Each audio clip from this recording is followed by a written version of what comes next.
এটাই সেই পরিত্যক্ত ভুতুড়ে হাসপাতাল, যেখানে কোনোদিন কোনো রোগী আসেনি কোনো ডাক্তার, হয়নি কোনো অপারেশন, যেখানে হাসপাতালের বদলে গড়ে উঠেছে নেশার আস্তানা, আর চিকিৎসার জায়গায় দখল করে নিয়েছে লতা গুল্ম আর বিষাক্ত সাপ।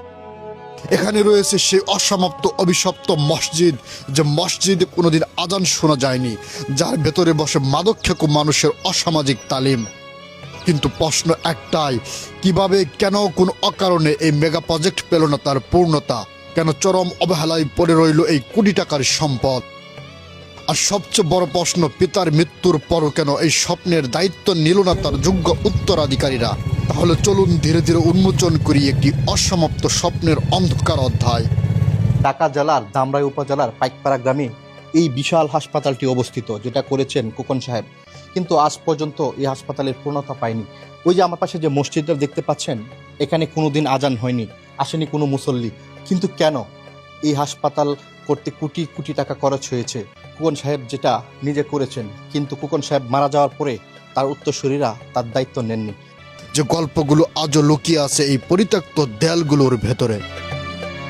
ঢাকার শেষ প্রান্তের টাঙ্গাইলের মির্জাপুর সীমান্তের কাছেই পাইকপাড়া গ্রামে নীরবে দাঁড়িয়ে আছে একটি বিশাল অসমাপ্ত স্বপ্ন, একটি মেগা প্রজেক্ট, যা অনেকের কাছে পরিচিত খোকন সাহেবের পরিত্যক্ত হাসপাতাল নামে। যদিও নামের সঙ্গে খোকন সাহেবের পরিচিতি জড়িয়ে গেছে, তবে এই স্বপ্নের মূল রূপকার ছিলেন পাইকপাড়া গ্রামের কৃতি সন্তান প্রখ্যাত শিল্পপতি খান মোহাম্মদ ইকবাল সাহেব। ইকবাল সাহেব ছিলেন শুধু একজন ব্যবসায়ী নন, তিনি ছিলেন একজন সফল স্বপ্নদ্রষ্টা, একজন মানুষ যিনি চেয়েছিলেন ধামরাইয়ের মানুষ যেন চিকিৎসা আর শিক্ষার জন্য দূর দূরান্তে ছুটে না বেড়ায়। তার স্বপ্ন ছিল এখানে গড়ে উঠবে একটি আধুনিক মেডিকেল কলেজ, একটি পূর্ণাঙ্গ হাসপাতাল কমপ্লেক্স, যেখানে মানুষ পাবে চিকিৎসা, পাবে শিক্ষা, আর আলোকিত হবে অসংখ্য জীবন। কিন্তু নিয়তির নির্মমতায় কাজ যখন প্রায় 70% সম্পন্ন, ঠিক তখনই ইকবাল সাহেবের মৃত্যু এই বিশাল স্বপ্নকে থামিয়ে দেয়।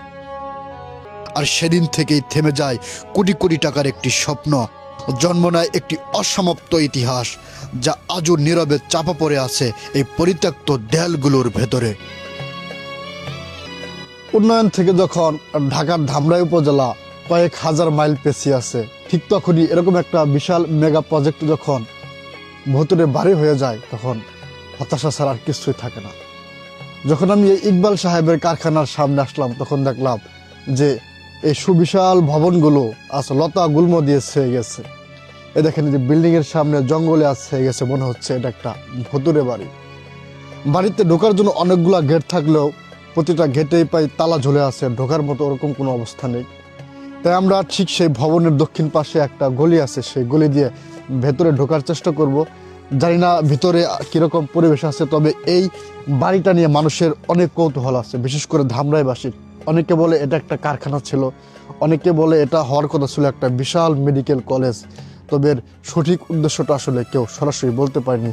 তবে আমরা ভেতরে গিয়ে আজকে এই ইকবাল সাহেবের যে মেগা প্রজেক্ট, সেই প্রজেক্টের বিস্তারিত বিষয়গুলো তুলে ধরার সর্বোচ্চ চেষ্টা করব। যাই হোক, এই যে কষ্ট করে আমরা যে ভেতরে ঢুকলাম, এখন দেখা যাক। এই যে ভেতরে দেখেন, এই যে আজকে এই ঘরটা যদি একটা হাসপাতাল থাকতো, এখানে থাকার কথা ছিল রোগী, এখানে থাকার কথা ছিল ডক্টর, এখানে থাকার কথা ছিল শত শত রোগীদের আত্মীয় স্বজন।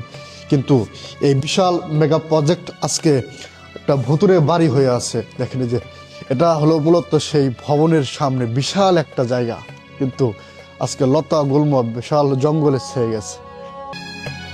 এই দরজার উপাশে কোনো ভৌতিক গল্প নেই, আছে অসম্পূর্ণ থেকে যাওয়া এক বাস্তবতা। দেয়ালগুলো এখনো দাঁড়িয়ে আছে যেন কারো অপেক্ষায় থমকে গেছে সময়। এখানে ক্লাস হওয়ার কথা ছিল, রোগীরা পাওয়ার কথা ছিল সেবা, কিন্তু আজ এই ঘরগুলো ফাঁকা, খোলা ফ্রেম, অসমাপ্ত দেয়াল, বাতাস চলাচল করে অবাধে। মানুষের পদচিহ্ন নেই, রয়ে গেছে শুধু নীরবতা, একটি স্বপ্নের অসমাপ্ত সাক্ষী। এই সিঁড়িগুলো একসময় ছিল মানুষের আসার পথ, এখান দিয়ে ওঠার কথা ছিল ডাক্তার, নার্স, মেডিকেল ছাত্রদের। কিন্তু আজ এই সিঁড়ি বেয়ে ওঠে না কোনো চিকিৎসক, ওঠে না কোনো রোগী, ওঠে শুধু নেশাগ্রস্ত মানুষ আর অজানা ভয়। প্রতিটি ধাপে ধাপে জমে আছে বছরের পর বছর অবহেলা আর একটি থেমে যাওয়া স্বপ্নের ধুলো।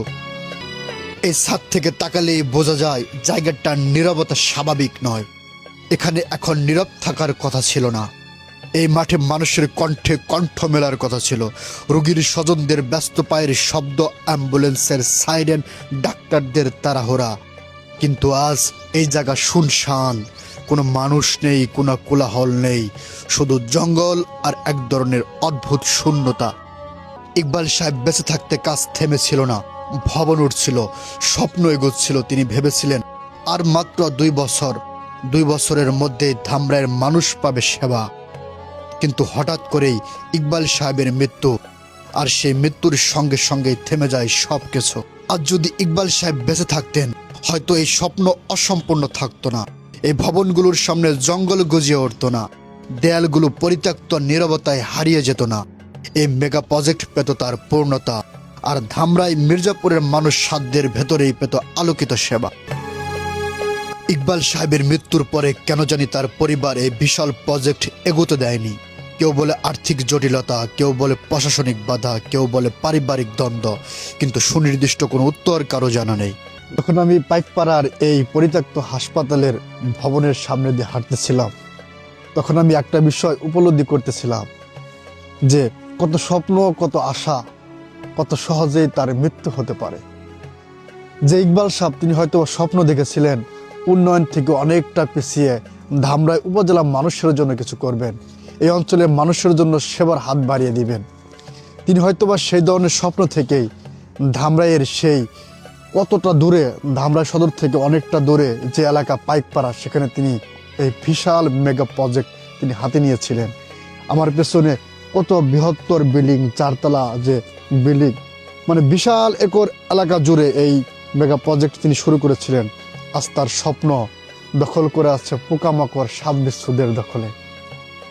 এই দেখেন আমার চারিদিকে শুধু জঙ্গল আর জঙ্গল, কিন্তু তিনি তো স্বপ্ন দেখেছিলেন এখানে জঙ্গল থাকবে না, এখানে থাকবে ডাক্তার, এখানে থাকবেন রোগী, এখানে থাকবেন সাধারণ মানুষ যারা অল্প টাকায় চিকিৎসা নেবেন, যাদের চিকিৎসার জন্য আর দৌড়াতে হবে না ধামরাই থেকে সে দূরে সাভার, ঢাকা কিংবা আরও বৃহত্তর কোনো দূরে।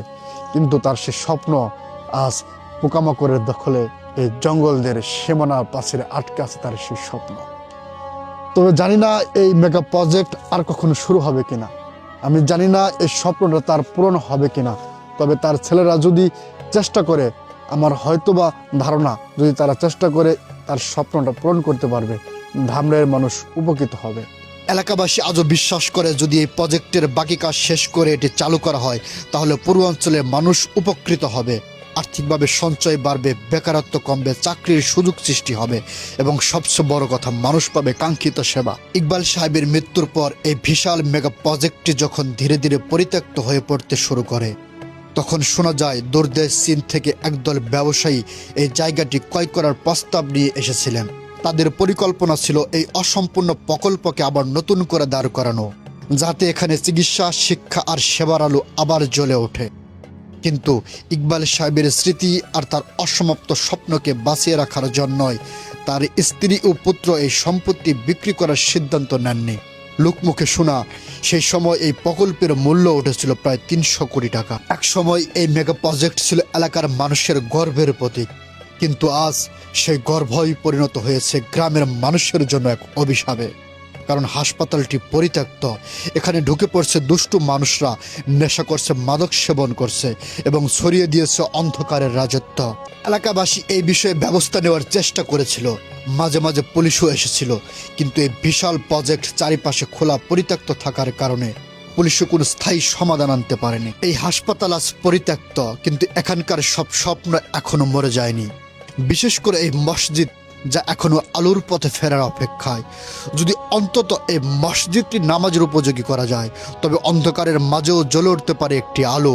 হয়তো একদিন এই জায়গা আবার মানুষের সেবায় ফিরবে, আর যে স্বপ্ন একসময় থেমে গিয়েছিল সেটাই আবার হয়ে উঠবে আশার আলো।